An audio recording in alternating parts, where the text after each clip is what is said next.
Welcome to social post. నేను Nihal. So ఈరోజు market వచ్చేసి నిఫ్టీ 3 పాయింట్స్ అనేది మనకి నెగిటివ్లో కనిపిస్తుంది. అండ్ వేరే సెన్సెక్స్ కనుక మనం చూసుకున్నట్లయితే 77 పాయింట్స్ అనేది మనకి నెగిటివ్లో కనిపిస్తుంది. సో ఎందుకు ఇంత చేంజ్ వచ్చింది, దీని గురించి మాట్లాడడానికి సర్టిఫైడ్ ఫినాన్షియల్ ప్లానర్ మాధవిరెడ్డి గారు ఉన్నారు. మేడంతో మనం మాట్లాడదాం. Hello ma'am, welcome to social post. Thank you. Yes madam, ఈ రోజు మార్కెట్ కనుక మనం చూసుకున్నట్లయితే నిఫ్టీ అనేది 3 పాయింట్స్ ఫ్లాట్గా నెగిటివ్లో ఉంది. నేను నెగిటివ్ అని చెప్తాను. సెన్సెస్ వచ్చేసి ఒక 77% అనేది పాయింట్స్ అనేది నెగిటివ్లో ఉంది. సో రీజన్ ఏవై ఉండిద్ది అంటారా? సో ఈ రోజు మార్కెట్ అంటే ఈ రోజు అయితే ఎస్పెషలీ మనము సెన్సెక్స్ అండ్ ఎక్స్పైరీ డే అండి. సో ఎక్స్పైరీ డే మీకు తెలుసు కదా ఎంత వాలటైల్గా ఉంటుందో. ఈ రోజు అదే వాలటిలిటీ అనేది మనకి మార్కెట్లో కనిపించింది. మీరు నిఫ్టీ చూసుకున్నట్లయితే ఒక టైంలో 25,900కి వెళ్ళి మళ్ళీ లోయెస్ట్ పాయింట్ 25,726 వరకు కూడా టచ్ అయింది. అంటే 25,800 కూడా ఈరోజు బ్రేక్ అయిందండి నిఫ్టీ అనేది. So it sowing like the weakness అనేది మనకు ఖచ్చితంగా ఈరోజు మనకి కనిపిస్తుంది. ఎందుకంటే 25,800 కూడా అది బ్రేక్ అయింది. సో ఇంకా మనకి నెగిటివ్ అనేది ఈ బేరిష్ ట్రెండ్ అనేది నిఫ్టీలో మనకి కనిపిస్తుంది. ఈరోజు ఓవరాల్గా 200 పాయింట్స్ మనకి వాలటిలిటీ అనేది మనకి నిఫ్టీలో కనిపించింది. అలానే సెన్సెక్స్ కూడా ఒక టైంలో 84,780కి వెళ్ళి మళ్ళీ 84,238 వరకు కూడా అది వెళ్ళింది. అంటే దాదాపుగా ఒక 500-600 పాయింట్స్ అక్కడ కూడా మనకి వాలటిలిటీ కనిపించిందండి. సో ఈ రోజు అంతా కూడా మనకి వాలటైల్ సెషన్ సెన్సెక్స్ అండ్ నిఫ్టీకి అని చెప్పొచ్చు. ఫైనల్గా ఫ్లాట్గా మనకి మార్కెట్స్ అనేవి క్లోజ్ అయ్యాయి. That is not showing so much of strength అయితే మనకి అసలు మనకి మార్కెట్స్లో కనిపించట్లేదు. దానికి మనం 1 by 1 రీజన్స్ చెప్పుకుంటూ వెళ్తే, ఒకవైపు రూపీ కంటిన్యూస్గా 90 అనేదే మనకి చాలా నెగిటివ్ అనుకుంటే, అసలు మనకి ఎగెనెస్ట్ డాలర్ 91.21 కూడా వెళ్ళిపోయింది. అవును. సో ఇప్పుడు ఆర్బీఐ ఇంటర్వెన్షన్ తీసుకోవడం వల్ల మళ్ళీ 90 రూపీస్కి పర్ డాలర్ అనేది మనకి వచ్చింది. సో 91 అనేది మనకి వెరీ బిగ్గెస్ట్ నెగిటివ్ అండి. 91 అనేది మన రూపీ అనేది డిప్రిషియేట్ అవ్వడం మార్కెట్స్ చాలా నెగిటివ్గా తీసుకున్నాయి. అలానే కంటిన్యూస్గా ఎఫ్ఐఎస్ సెల్లింగ్ అనేది మనకి జరుగుతూ ఉంది. మేబీ వాళ్ళు కొంచెం రీసెంట్గా ఒక ట్రేడ్లో ఈ క్యాష్లో కొంచెం పాజిటివ్గా ఉన్నా, బట్ ఫ్యూచర్స్లో షార్ట్స్ ఇంకా ఉన్నాయండి. ఓకే. సో షార్ట్స్ అండ్ నెగిటివ్గానే ఎఫ్ఐఐస్ అయితే మనకి కనిపిస్తూ ఉంది. సో దీస్ ఆర్ ఆల్ మనకి ఒకవైపు డాలరు, ఒకవైపు ఈ ఎఫ్ఐఐస్ సెల్లింగ్, ఇంకా గ్లోబల్లో కూడా అంత నెగిటివిటీ కనిపిస్తుందండి. అంటే ఏ సెక్టర్లో నెగిటివిటీ కనిపిస్తుంది? ఇప్పుడు ఈ ఇండియా అండ్ యూఎస్ ఆ ట్రేడ్ డీల్ అనేది ఇంకా ఒక కొలిక్కు కూడా రాలేదు. ఎస్. సో దానివల్ల రీజన్ కూడా అయి ఉండొచ్చు అంటారా? సో మేజర్గా ఈ ప్రాబ్లం అంతా మనకి స్టార్ట్ అవుతోంది యూఎస్తోనే అన్నట్టుగా చెప్పొచ్చు. యూఎస్లో ఏదైతే జరుగుతుందో అది ఏషియన్ మార్కెట్స్ వరకు వస్తుంది. సో అక్కడ నుంచి మన మార్కెట్స్ వరకు వస్తుంది. So this is a cycle అని ఖచ్చితంగా చెప్పొచ్చు. సో మీరు అన్నట్టుగా యూఎస్ ట్రేడ్ డీల్ అనేది ఏదైతే ఉందో అది కంప్లీట్గా డిలే అయిపోతుందండి. సో వీ క్యాన్ కంప్లీట్లీ చెప్పొచ్చు అది డిలే అయిపోతుంది. మనం లాస్ట్ వీక్ కూడా చెప్పాము అది ఇప్పుడు అయ్యేటట్టుగా లేదు. Agreement that might confirm maybe in next year.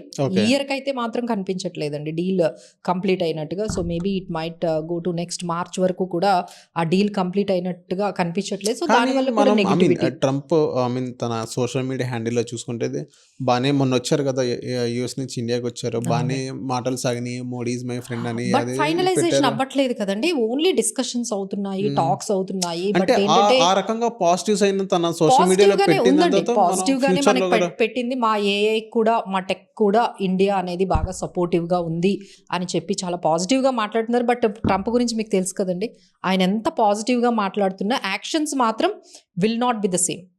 ఆయన ఏవైతే మాట్లాడుతుంటారో, ఏమైతే పోస్ట్ చేస్తూ ఉంటారో దానికి కంప్లీట్గా ఎగెనిస్ట్గానే ఆయన యాక్షన్స్ అనేవి మనకు కనిపిస్తాయి. So we can not rely on his words until it is confirmed. అది ఒకటి మనకి జరిగితే. యూఎస్లో మనకి ఏంటంటే అన్ఎంప్లాయ్మెంట్ రేట్ అనేది చాలా పెరిగిందండి. సో అది 4 years హైయెస్ట్కి వెళ్ళిపోయింది. So that is so వరీసమ్. So దానికోసం ఈరోజు ఆయన ఒక ప్రెస్ మీట్ పెట్టి మరి అందరినీ అడ్రస్ చేస్తూ, మేము ఈ ఏదైతే టారిఫ్స్ వేస్తున్నామో ఆ అమౌంట్ అంతా కూడా మేము ట్యాక్స్ రూపంలో కట్ చేసి మీకు బెనిఫిట్ చూపిస్తాము, తర్వాత మళ్ళీ మిలిటరీకి కూడా బాగా స్పెండ్ చేస్తాము అని చెప్పి ఆయన కొంచెం దాన్ని, అంటే ఆయన వేస్తున్న టారిఫ్స్ వల్ల ఇన్ఫ్లేషన్ పెరుగుతుంది, అన్ఎంప్లాయ్మెంట్ పెరుగుతుంది. సో దీన్ని రికవర్ చేసుకోవడానికి మేము వస్తున్న ఈ టారిఫ్స్ మనీ అంతా కూడా ఇక్కడ ఖర్చు పెడతామని అలా చెప్తున్నారు. But that has taken very negative markets అక్కడ యూఎస్లో కూడా కంటిన్యూస్గా సెల్ ఆఫ్ జరుగుతోంది. ఎస్పెషలీ టెక్ స్టాక్స్ అన్నీ కూడా ఏ టెక్ స్టాక్స్ ఏవైతే ఉన్నాయో అవన్నీ కూడా చాలా వరకు నెగిటివ్లోకి వెళ్ళిపోయాయి. ఎందుకంటే అంత ప్రాఫిటబుల్గా లేదు, ఓవర్ స్పెండింగ్ జరుగుతోంది. బట్ అక్కడ నుంచి ఏదైతే అవుట్పుట్ వస్తుందో అది రెవెన్యూ రూపంలోనే అంత ఎక్కువగా కనిపించట్లేదు. ఏదైతే స్పెండ్ చేస్తున్నారో ఈ ఏఐకి సంబంధించిన కంపెనీస్లో ఏదైతే crores of billions of rupees ఏదైతే స్పెండ్ చేశారో అక్కడ నుంచి అవుట్పుట్ వాళ్ళు ఎక్స్పెక్ట్ చేసినంతగా రెవెన్యూస్ రావడం లేదు. సో వాళ్ళకి డెట్ బర్డన్స్ పెరుగుతున్నాయి, ఎక్స్పెండిచర్ పెరుగుతుంది, రెవెన్యూ అయితే కనిపించట్లేదు. So that is showing also a kind of negative. Okay. So ఇలా టోటల్గా ఓవరాల్గా యూఎస్లో ఈ ఏఐకి సంబంధించిన ఏదైతే ఆ నెగిటివ్ ఏ థీమ్కి సంబంధించిన ఈ నెగిటివిటీ ఏదైతే కనిపిస్తుందో అది ఏషియన్ మార్కెట్స్ వరకు వెళ్ళింది, అక్కడ నుంచి మన ఇండియన్ మార్కెట్స్ కూడా వస్తుందండి. సో దిస్ ఈజ్ ఓవరాల్ ఏదైతే మార్కెట్స్లో ఈ వాలటిలిటీ కనిపిస్తుంది ఇది కంప్లీట్లీ గ్లోబల్. అండ్ మన దగ్గర డొమెస్టిక్గా నెగిటివ్గా ఒక్కటైతే ఉంది, that is dollar. Dollar strengthening అవ్వడము, తర్వాత రూపీ వీకనింగ్ అవ్వడము, అది మన డొమెస్టిక్గా ఉన్న. సో ఇప్పుడు మీరు గమనిస్తే ఒకవైపు డొమెస్టిక్గా నెగిటివ్గా ఉంది, ఒకవైపు గ్లోబల్గా నెగిటివ్గా ఉంది. సో ఈ టైంలో మార్కెట్స్ అనేవి ఇక రికవర్ అవ్వడం అనేది ఇట్ మే టేక్ టైం అలానే మనకు కనిపిస్తుంది. So but there is a support at 25,800 25,700 దగ్గర అయితే మనకి మంచి సపోర్ట్. ఈరోజు మార్కెట్స్ కూడా 25,800 దగ్గర కొంచెం సపోర్ట్ దగ్గర అక్కడ ఆగాయండి. సో సపోర్ట్ లెవెల్స్ అయితే 25,800 600 వరకు ఉంటే మనకి రెసిస్టెన్స్ లెవెల్స్ అయితే 26,000 అలానే 25,900 ఈ రేంజ్లో 26,000 ఆ రేంజ్కి రాగానే మళ్ళీ సెల్ ఆఫ్ కనిపిస్తుంది. అలానే మనకి రెసిస్టెన్స్ అనేది 26,000 దగ్గర 25,900 దగ్గర బాగా రెసిస్టెన్స్ కనిపిస్తుంది. సో ఓవరాల్గా నెక్స్ట్ వీక్ మార్కెట్ కూడా ఈ 400 పాయింట్స్ అంటే 25,600 26,000 ఈ రెండిటి మధ్యనే మార్కెట్స్ ఎక్కువగా ఈ సపోర్ట్ అండ్ రెసిస్టెన్స్ లెవెల్లోనే ఉండేటట్టుగా మనకైతే ఖచ్చితంగా కనిపిస్తుందండి. సో దిస్ ఈజ్ ఓవరాల్ మనకి Nifty and Sensex levels for the next week. And stocks and sectors మనం చూసుకున్నట్లయితే ఏది ఎలా పర్ఫామ్ చేసినాయి ఈరోజు? సో ఇప్పుడు మనం ఇలాంటి టైంలో అందరూ కూడా ఏం చేయాలి, సో ఇంత వాలటిలిటీ ఉంది, ఇంత నెగిటివిటీ మార్కెట్లో ఉంది, ఎఫ్ఐఎస్ సెల్ చేస్తున్నారు, అలానే మన మార్కెట్స్ కూడా స్టక్ అయ్యాయి, కన్సాలిడేట్ అయ్యాయి, ఏదన్నా అవనియండి, markets have beaten only flat. అంటే 1 year నుంచి ఇక్కడే ఉన్నాయండి మార్కెట్స్. మీరు లాస్ట్ ఇయర్ ఎక్కడైతే స్టార్ట్ అయిందో ఇప్పుడు మనకి ఇయర్ కూడా ఎండ్ అయిపోతుంది, ఇప్పటికి కూడా మార్కెట్స్ అక్కడే ఉన్నాయి. సో నాట్ ఈవెన్ 1% కూడా మనకి రిటర్న్స్ అనేవి లేవు. So everyone is worrying. So ఇప్పుడు ఏం చేయాలి అంటే completely strongly we give that ఏంటంటే ఒక స్టాక్ స్పెసిఫిక్గానే ఏదైనా స్టాక్స్ తీసుకోవాలి. అంటే లైక్ సెక్టార్ స్పెసిఫిక్గా ఉంటూ స్టాక్ స్పెసిఫిక్గా ఉంటూ ఎవరైతే కొంచెం అలా ఇన్వెస్ట్మెంట్ చేసుకుంటారో వాళ్ళకు కొంచెం బెటర్గా ఉంటుందండి. మనం చూసుకున్నట్లయితే ఇయర్లో మిడ్ క్యాప్స్ అయితే 20% డౌన్ అయ్యాయండి ఇండెక్స్. అలానే స్మాల్ క్యాప్ ఇండెక్స్ కూడా 15 to 18% డౌన్ అయ్యాయి. ఇక నిఫ్టీ అయితే ఫ్లాట్. సో ఈ విధంగా ఉన్న సిచ్యువేషన్లో need to be very careful అండి ఇన్వెస్టర్స్కి. సో కొన్ని ఐడియాస్ మనమైతే ఇక్కడ మనం చెప్పొచ్చు.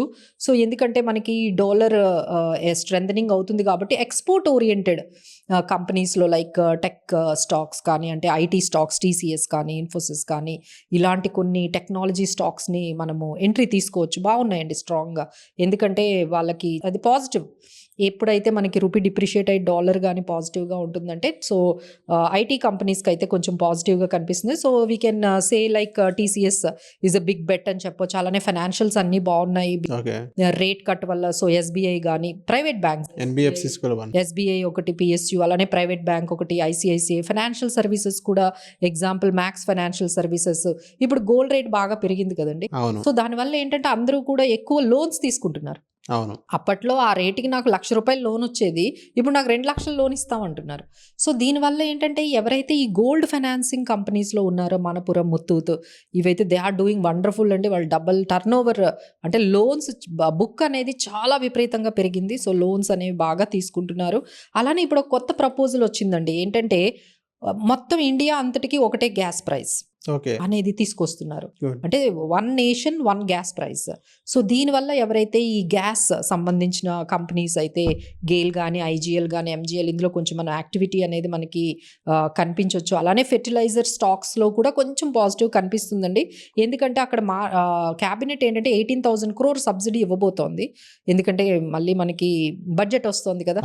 సో ఆల్రెడీ ఎలకేషన్స్ అనేవి కొన్ని చెప్తూ ఉన్నారు. So fertilizers might get 18,000 crore subsidy. So దాన్ని దానివల్ల ఎఫ్ఎంసీజీ స్టాక్స్ కానీ ఈ ఫెర్టిలైజర్ స్టాక్స్ కానీ కొంచెం పాజిటివ్గా ఉండే అవకాశాలు అయితే మనకి కనిపిస్తుంది. అలానే ఎక్స్పోర్ట్ ఓరియంటెడ్ స్టాక్స్లో కూడా మనము పెట్టుకోవచ్చు. ఇలా కొంచెం థిమ్మటిక్గా సెలెక్టివ్గా అండి, చాలా సెలెక్టివ్గా మనం చెప్పినట్టుగా స్టాక్ సెక్టార్కు చాలా స్పెసిఫిక్గా ఉండాలి. ఎక్కడ మనకి గ్రోత్ ఉంది, ఎక్కడ కొంచెం మొమెంటం ఉంది అనేది చూసుకొని ఆ తర్వాత అందులో కూడా ఇప్పుడు ఎగ్జాంపుల్ మనకి మెటల్స్ బాగున్నాయి అనుకోండి, హిందుస్థాన్ కాపర్, డిఫెన్స్లో తీసుకోవాలంటే బీఈఎల్, బ్యాంక్స్లో తీసుకోవాలంటే ఎస్బీఐ, ఐసిఐసిఐ బ్యాంక్, అలానే మనము ఐటీలో తీసుకోవాలంటే టీసీఎస్, మ్యాక్స్ ఫైనాన్షియల్ సర్వీసెస్, ఇలాగా టైటన్, ఇలా కొన్ని స్టాక్ స్పెసిఫిక్గా తీసుకుంటూ మార్కెట్లో కొంచెం మనకి ఆపర్చునిటీ వచ్చినప్పుడల్లా, అంటే ఎప్పుడైతే మార్కెట్స్ కొంచెం కరెక్ట్ అయ్యాయో they can go for value buying for the long term investment.